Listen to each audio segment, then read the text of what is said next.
Hello and welcome to Saki Tech. In this C++ tutorial number 11, we will talk about loops in C++.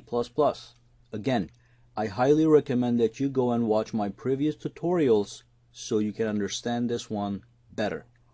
Now in this video, we will go over three different kinds of loops in C++. The first one is the while loop, then we will look at the DoWhile loop, and then we will look at the for loop. Now loops are very, very important in C++, and you need to know exactly what a loop does. So what a loop does is it repeats a statement or a block of statements a certain number of times. So you keep running in circles until you're done, and then you quit and you go on to doing other stuff. And the next thing you should know about loops is the format of a loop. Each different loop structure has its own format. So let's start with the while loop. And let's type in the format right in the screen here. So, what does a while loop look like? You type in while, okay, that's a reserved keyword in C++, and then you open two parentheses. In the parentheses, you put an expression. This expression either yields true or false. If the expression is true, then the loop executes. Now, here's all the stuff that you can run within a loop. So stuff to do inside the loop. Okay, so if this is true, it skips this bracket and executes all the statements that are within the two brackets in a while loop. Once it is done executing this line of statements, okay, in fact, let's just clear this up a little bit. Let's say statement 1, statement 2. So it executes statement 1, it executes statement 2, then it comes down to this bracket, and then it actually loops back to the beginning of the while loop. It rechecks the expression. If the expression is still true, the loop runs again. Okay?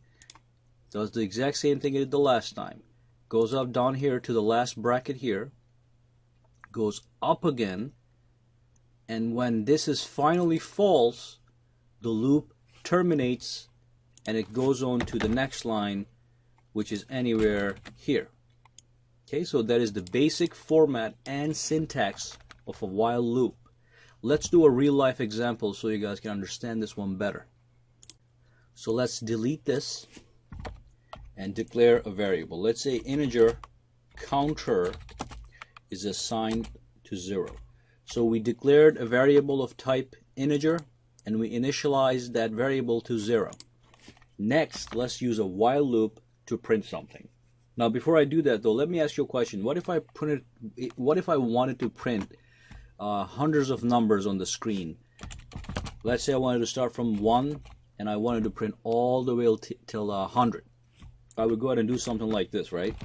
Count 2, cout 3, cout 4.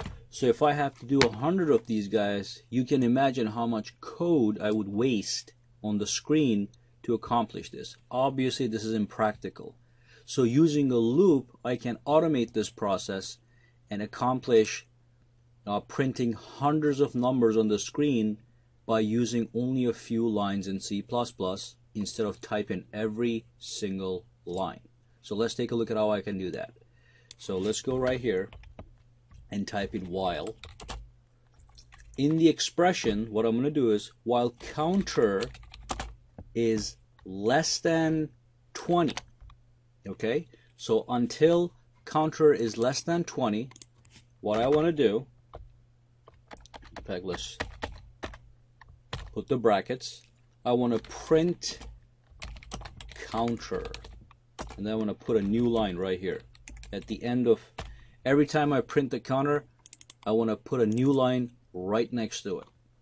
So what happens if I run this program? Let's do a save file and build and run the project.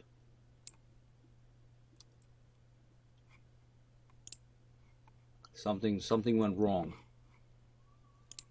What I forgot to do was to actually increase the value of the counter. So bottom here, what we're going to do is we're going to do counter is counter plus 1 every time. Okay, so let's do a save.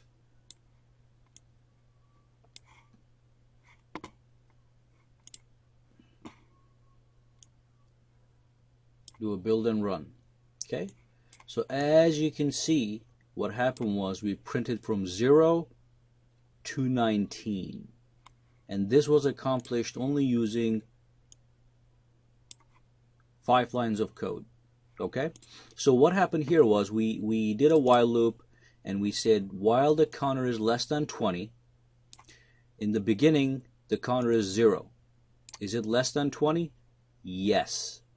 So what happened was this statement printed the counter on the screen along with the new line character. After that, we assigned counter the value counter plus 1. So 0 became 1. Then we looped back to the beginning of the while loop right here. Now counter is 1. Is 1 less than 20? Yes. So we run the loop again.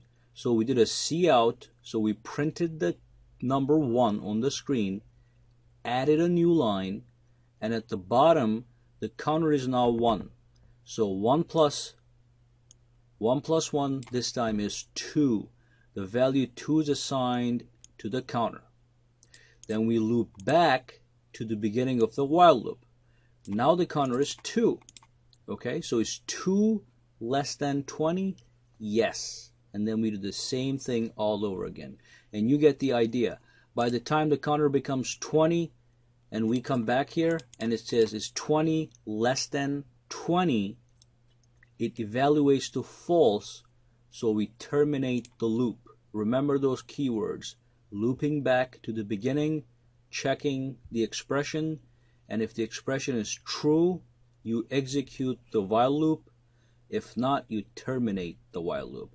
Once you terminate, the program comes to line 15 right here.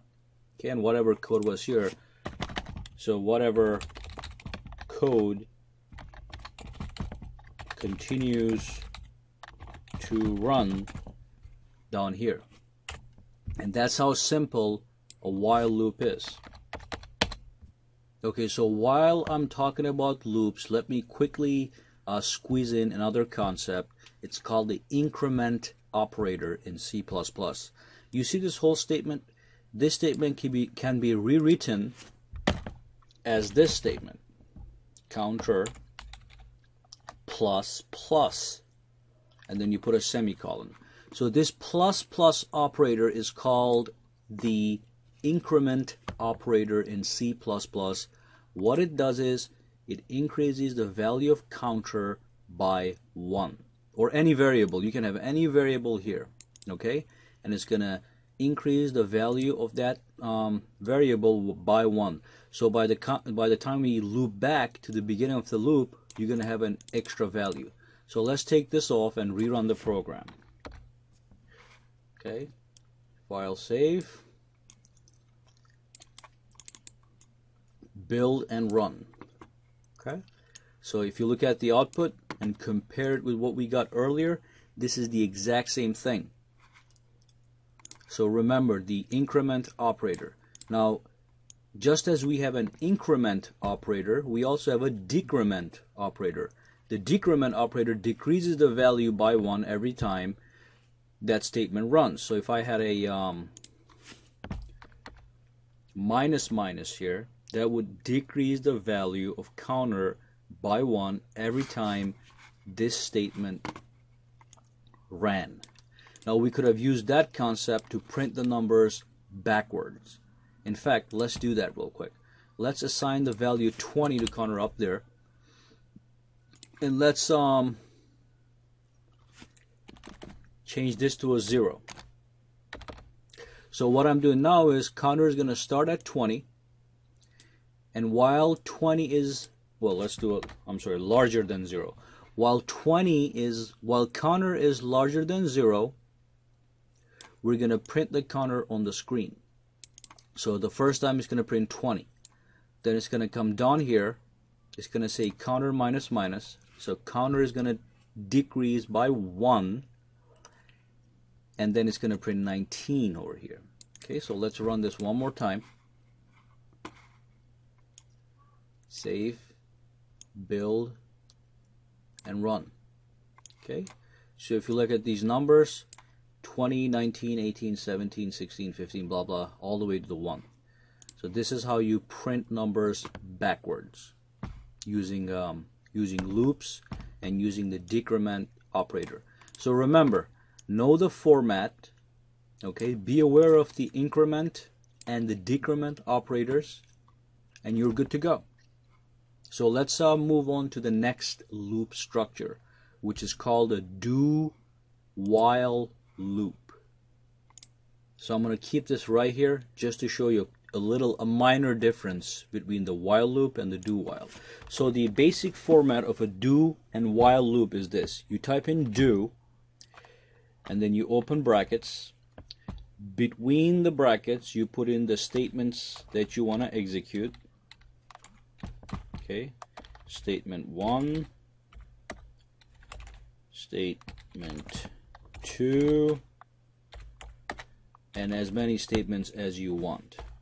Okay, and then at the bottom you put in, after the bracket, while expression. Or you can also call this a condition. So either expression or condition, both of them have to evaluate to true or false. As long as this is true, this whole thing is going to keep looping around. The moment this becomes false, you're done. Now, what is the minor difference between this and the, let me just put a line here. Okay, so what is the difference between a while loop and a do while loop? The only difference is with this guy, you have the expression on the top. So if in the beginning this was false, this loop would never execute. So let's say counter was -1. Is -1 larger than 0? No. So you would just terminate this loop and go straight to this section right here, outside of the loop. Okay, so let me just put this end of loop. So you would go straight to the end of loop and skip these blocks of statements.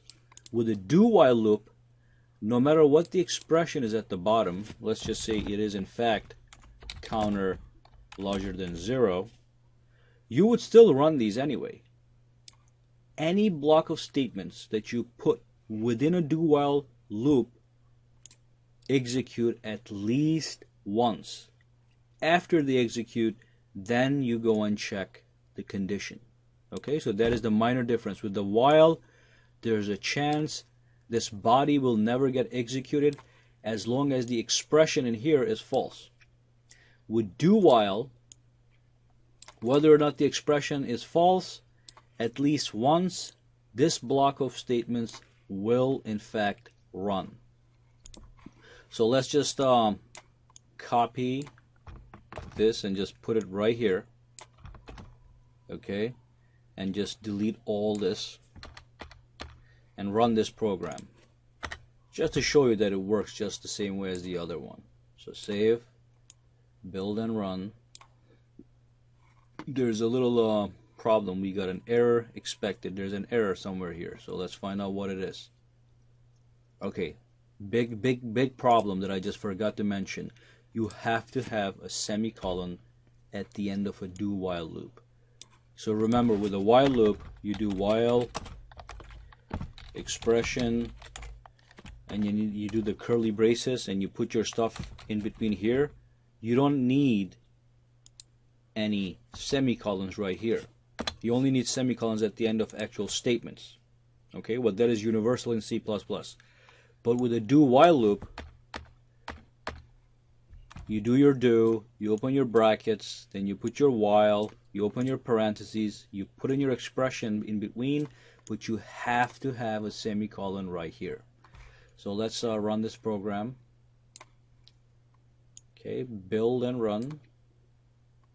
Okay, and what it printed was, it printed -1 and the loop ended. Remember, it's gonna execute at least once anyway. Okay, and then it's gonna check the value after it executes. -1 is larger than 0, false, so the loop terminates. If I had a 10 here, then this loop would in fact run 10 times. Build and run. Okay, so there you go, 10, 9, 8, 7, all the way to the 1. Okay, so the first time it was 10, it got decremented by 1, it became 9. Then we checked the condition. Condition was true because 9 is larger than 0. So we looped back to the beginning, and the whole thing went over for 10 times until the counter was finally 0. Okay, so that is the DoWhile loop. Let's look at the next loop, which is a little different than the other two, the for loop. Okay, so let's take this off and give you the basic syntax or the basic format for a for loop. So this is what a for loop looks like. You type in for, you open your parentheses and you close them. Okay, and the first thing you do is you initialize your counter. You can declare and initialize the counter right inside of a for loop. So you don't have to do this up here. You can do it inside. So let's just type in initialize,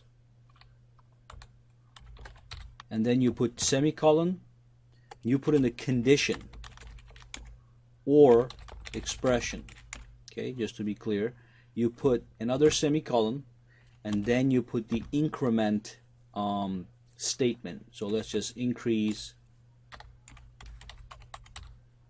value of the counter variable. Okay, so off. So let me show you by an example what this means, and then I'm sorry, you also put the brackets, and then in here statements to run, as many as you want.